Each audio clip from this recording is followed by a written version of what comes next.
Hello all of you, welcome back to my channel. मैं आज आप लोगों के लिए लेकर आ चुकी हूँ एक कलेक्टिव रीडिंग जिसका टॉपिक रहने वाला है क्या आप दोनों का मिलन होगा, क्या आप दोनों का यूनियन हो पाएगा या नहीं। ये रीडिंग आप अपने एक्स पर्सन के लिए, एक्स पार्टनर के लिए देख सकते हैं या किसी ऐसे पर्सन के लिए देख सकते हैं जिसके साथ आपकी एक केमिस्ट्री है, जिसके साथ आपका एक कनेक्शन है और उनके साथ आप यूनियन चाहते हैं। तो किसी ऐसे पर्सन के लिए ही ये रीडिंग देखिएगा जो स्पेशली आपका लव इंटरेस्ट है। रीडिंग जनरल है, कलेक्टिव है, तो ओपन माइंडेड होकर देखिएगा। ज़बरदस्ती अपने आप को रीडिंग में फिट इन करने की कोशिश मत कीजिएगा। जितना आपके साथ रेजोनेट होता है उतना ही एक्सेप्ट कीजिए एंड लीव द रेस्ट। ये रीडिंग सभी ज़ोडिएक साइंस के लिए है, हर उम्र के व्यक्ति के लिए है, टाइमलेस है। ओके, अगर आप इस वीडियो तक पहुंच गए हैं और इस वीडियो को देख रहे हैं, सुन रहे हैं, तो डेफिनेटली इसमें कोई ना कोई मैसेज आपके लिए है, तभी आप इस वीडियो तक पहुंचे हैं। Let's not waste time, reading start करते हैं और देखते हैं क्या आप दोनों का मिलन होगा। It would be a quick reading. सबसे पहले यहाँ जस्टिस का कार्ड आया है। मुझे लगता है मिलन से पहले, यूनियन से पहले, आप दोनों के साथ होने से पहले, एक होने से पहले कुछ यहाँ पर अनफिनिश्ड स्टफ़ है, कुछ इनकम्प्लीट स्टफ़ है जिसे कंप्लीट होना होगा। मुझे ऐसा लगता है ये सिचुएशन आप दोनों में से किसी के लिए बहुत अनफेयर रही है, क्योंकि ये कार्ड आपके लिए आया है तो साफ साफ ऐसा लगता है कि आपके साथ सिचुएशन अनफेयर रही है।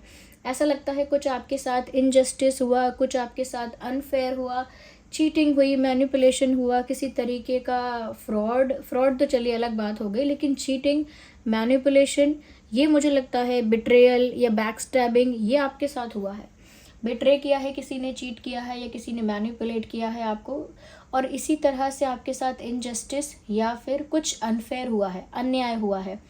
जब तक वो सेटल डाउन नहीं हो जाता, जब तक उसके लिए कर्मा सर्व नहीं हो जाता या जब तक जस्टिस सर्व नहीं हो जाता, तब तक मुझे लगता है कि यूनियन होना कठिन है। It is difficult. क्यों?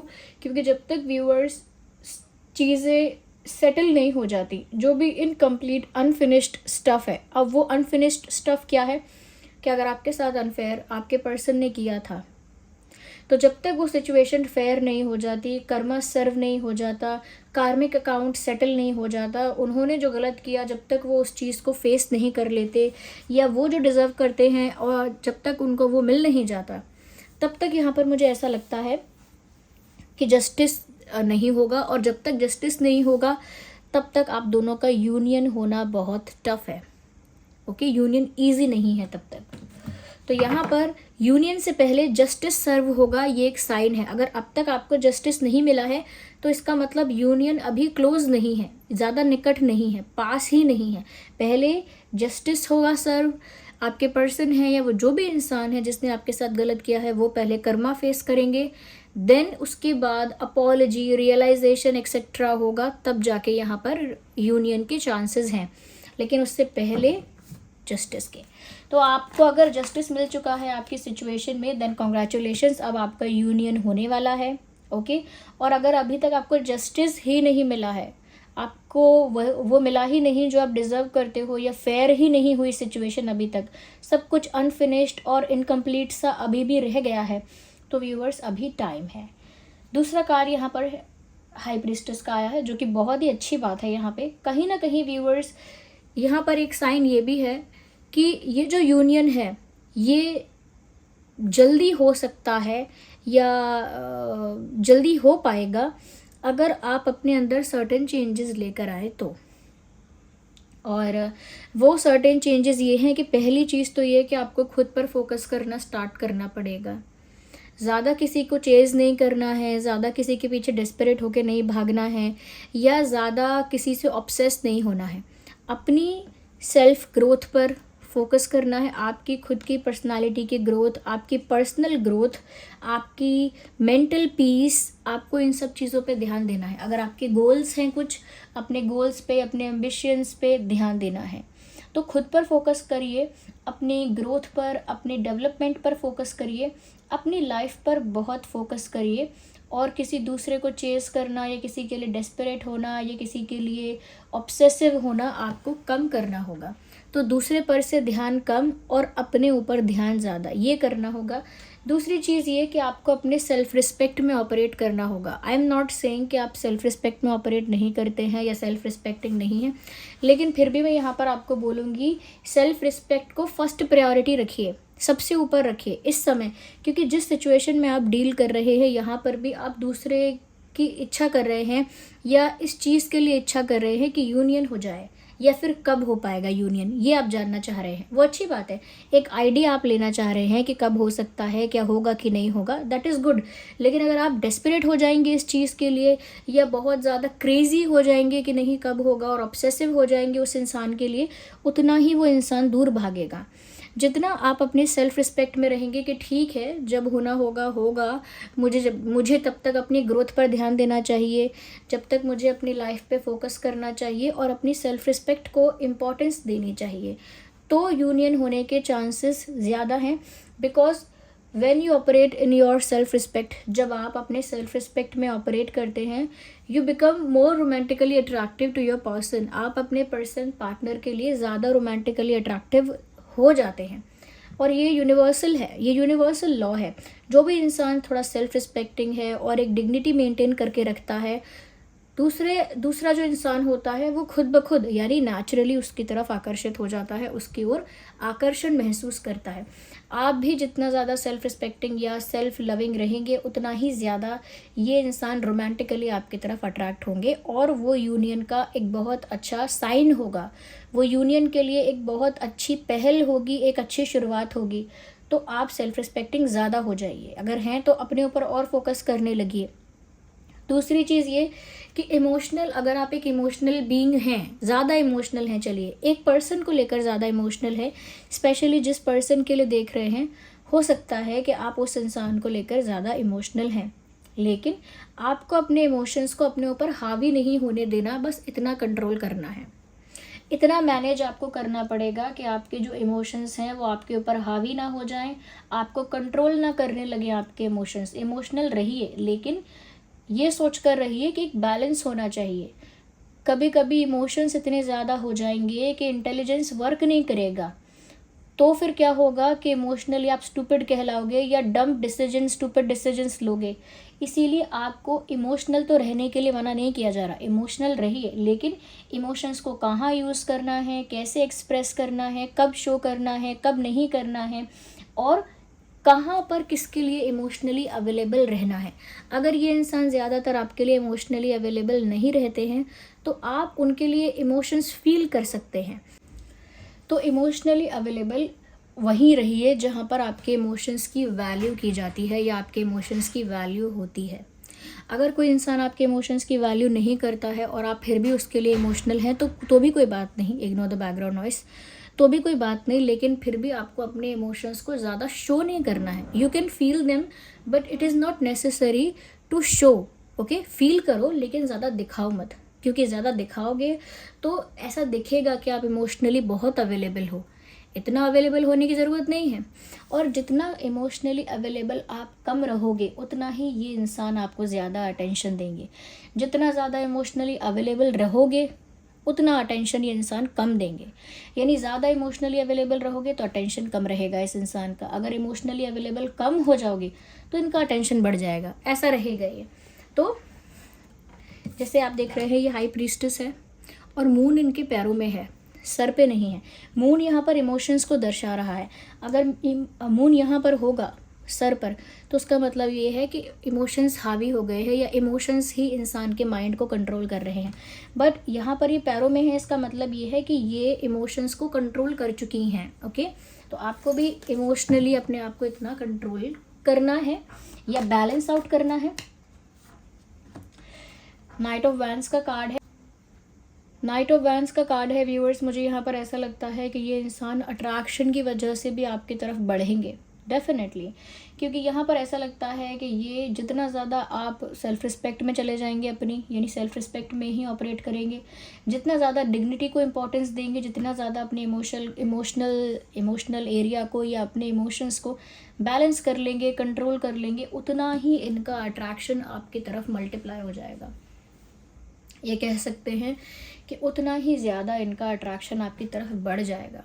ज़्यादा अट्रैक्टेड हो जाएंगे ये आपकी तरफ, और उस अनकंट्रोलेबल पैशन को कंट्रोल नहीं कर पाएंगे क्योंकि वो अनकंट्रोलेबल है। यानी कि इतना जोश, इतना जुनून, इतना अट्रैक्शन फील करेंगे आपके तरफ कि वो उस चीज़ को बांध नहीं पाएंगे, कंट्रोल नहीं कर पाएंगे, और इनएविटेबली वो आपके पास आएंगे ही, यानी आना ही होगा। They will definitely approach you, they will definitely come towards you. Ignore the background noise. यहाँ पर मुझे, वैसे तो ये रीडिंग सभी ज़ोडिएक साइंस के लिए है, लेकिन मैं कहूँगी Aries, Leo, Sagittarius, Gemini, Libra, Aquarius काफ़ी प्रोमिनेंट साइंस हैं यहाँ पर। Okay viewers, let's see more here. Okay, here we have 2 cards, we need 1 card at 1 time. तो पहले हम एक ही कार्ड को कंसिडर करेंगे। कहाँ है, let's see. Okay. Okay, so here we have another card, 4 of Pentacles। मुझे ऐसा लगता है ये इंसान ऑलरेडी आपको लेकर काफ़ी ज़्यादा पॉजिटिव है, चाहे इन्होंने आपको कम अटेंशन दी हो या कम इम्पोर्टेंस दी हो, लेकिन एक चीज़ है जो यहाँ पर सच है, वो ये है कि ये इंसान कभी भी ये चीज़ बर्दाश्त नहीं कर सकते, टॉलरेट नहीं कर सकते कि आप किसी और के पास चले जाएं या किसी और की तरफ अट्रैक्ट हो जाएं या किसी और को अपना बना लें या अपना मान लें या किसी और के साथ क्लोज़ हो जाएं या किसी और को अलाउ करें अपनी लाइफ में। तो इनको इस चीज़ से बहुत जेलसी होती है या इनको इस चीज़ से बहुत जेलसी हो रही है। तो व्यूअर्स, जेलसी और पॉजिटिवनेस इस इंसान के अंदर है, और ये वन ऑफ द रीज़न है कि ये आपके पास वापस आएंगे ही, और आना ही होगा, क्योंकि ये जब भी ऐसा देखते हैं या सोचते हैं कि आप किसी और के साथ टाइम स्पेंड कर रहे हो, किसी और को इम्पोर्टेंस दे रहे हो, कोई और ज़्यादा आपके क्लोज़ हो रहा है या कहीं ना कहीं कोई नया इंसान आपकी तरफ अट्रैक्ट होकर आपकी लाइफ में आ रहा है, तो ये बहुत पॉजिटिव फील करते हैं और ऐसा महसूस करते हैं कि आप तो सिर्फ इन्हीं के हो और इन्हीं के रहोगे, आप किसी और के नहीं हो सकते। और जिसको भी टाइम अटेंशन आप ज़्यादा देते हो तो आपके ये पर्सन जेलस हो जाते हैं, इन्हें जेलसी फील होती है और जेलसी की वजह से गुस्सा आता है, और वो पॉजिटिवनेस फिर ज़्यादा दिखती है कि ज़्यादा पॉजिटिव दिखते हैं ये आपके लिए। तो मुझे ऐसा लगता है कि ये इंसान आपके लिए पॉजिटिव भी बहुत ज़्यादा हैं, जेलस हो जाते हैं किसी और के साथ आपको सोचकर भी। तो ये जेलसी इनको ज़्यादा समय तक दूर नहीं रखेगी, ये इंसान लौटकर आपके पास आएंगे। तो व्यूअर्स, ये बहुत सारी चीज़ें होंगी, लेकिन ये कब होंगी का आंसर ये है कि इसमें आपको कुछ स्टेप्स लेने हैं, वो भी खुद के लिए। जैसे आपको सेल्फ रिस्पेक्टिंग रहना है, डिग्निटी को मेंटेन करके चलना है, सेल्फ रिस्पेक्ट को ज़्यादा प्रायोरिटी देनी है, फर्स्ट प्रायोरिटी देनी है। इमोशंस को ना थोड़ा बैलेंस करके, थोड़ा कंट्रोल करके चलना है। साथ ही साथ जब तक यहाँ जस्टिस सर्व नहीं हो जाता, अगर आपके साथ कुछ भी गलत हुआ है या जैसा भी अन्याय हुआ है, जब तक वो सेटल नहीं हो जाता, यूनियन नहीं हो पाएगा। पहले इस इंसान को वो कर्मा फेस करना पड़ेगा आपके साथ गलत करने का। ओके, और आपके अंदर ये स्मॉल चेंजेस आएंगे कि आप इमोशंस को भी कंट्रोल करेंगे, सेल्फ रिस्पेक्ट को भी प्रायोरिटी देंगे। यहाँ पर ऐसा भी होगा व्यूवर्स कि जब आप ऐसा करने लगेंगे तो ये इंसान बहुत ज़्यादा अनकंट्रोलेबली आपकी तरफ अट्रैक्ट होंगे और बहुत ज़्यादा पैशनेट फील करेंगे, और उस पैशन की वजह से मजबूरन आपके आगे घुटने टेकेंगे और आपके पास आएंगे।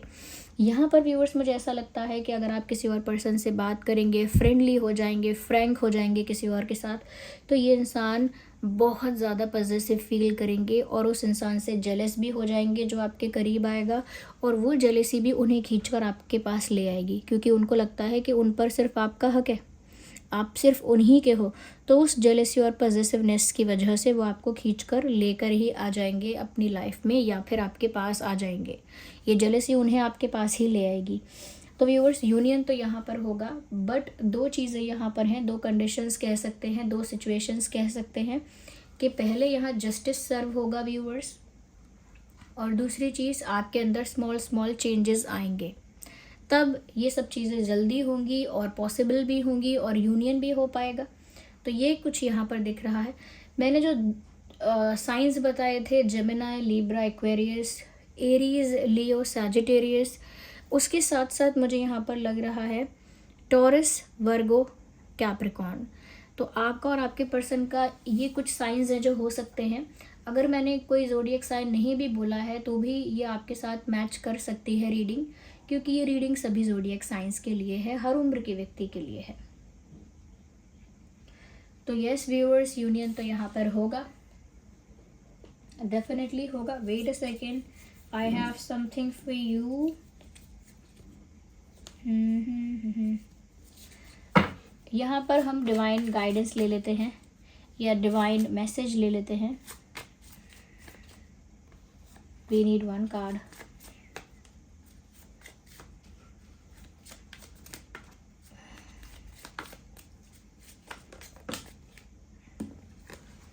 ये कार्ड जो पॉप आउट हुआ है वो है फॉरगिवनेस. जस्टिस भी होगा और ये इंसान वो चीज़ फेस करेंगे जो इन्होंने खुद की थी. कर्मा सेटल होगा, लेकिन यहाँ पर डिवाइन आपको भी कह रहे हैं व्यूअर्स के यूनियन की तरफ बढ़ने का एक और रास्ता ये भी है कि आप पहले इस इंसान को माफ़ कर दें, या इस इंसान ने जो भी गलती की है या इस इंसान से जो भी गलत हुआ है, कर्मा तो अपना काम करेगा ही, उस चीज़ से इनको कोई नहीं बचा सकता. लेकिन आप अपना दिल साफ़ करके इनको माफ़ कर दीजिए, वो यूनियन की तरफ एक पहला कदम होगा. Forgiveness is very important. सही मैसेज है यहाँ पर. आपको इस इंसान को दिल से माफ़ करना पड़ेगा. ज़रूरी नहीं है कि वो माफ़ी मांगने आए, आप अपने दिल को साफ़ करने के लिए इस इंसान को माफ़ कर दीजिए. साथ ही अगला मैसेज है कम्युनिकेट क्लियरली. हो सकता है कि आप दोनों के बीच एक कम्युनिकेशन गैप है, आप दोनों हार्ट टू हार्ट कॉन्वर्जेशन नहीं कर पा रहे हैं, अपना दिल खोल कर एक दूसरे के सामने नहीं रख पा रहे हैं. कम्युनिकेशन गैप क्रिएट हो गया है, एक दूसरे की बात नहीं समझ पा रहे दूसरा क्या चाहता है. तो कम्युनिकेट क्लियरली यानी एक दूसरे को माफ़ करो और साफ साफ बातें करो. बातें घुमा के, ट्विस्ट करके, मोल्ड करके बातें मत करो. क्लियरली बातें करो. जो कहना है क्लियरली कहो. मैनिपुलेट मत करो, मिस इंटरप्रेट मत करो और ना ही ट्विस्ट करो बातों को. So this was the reading. I hope it was helpful. आप वीडियो को लाइक करिएगा अगर थोड़ी भी हेल्पफुल रही है. Thank you so much for watching this video and thank you so much for giving me your precious time. चलिए मिलते हैं अगली रीडिंग में. तब तक के लिए bye bye family. Love you all. Take care.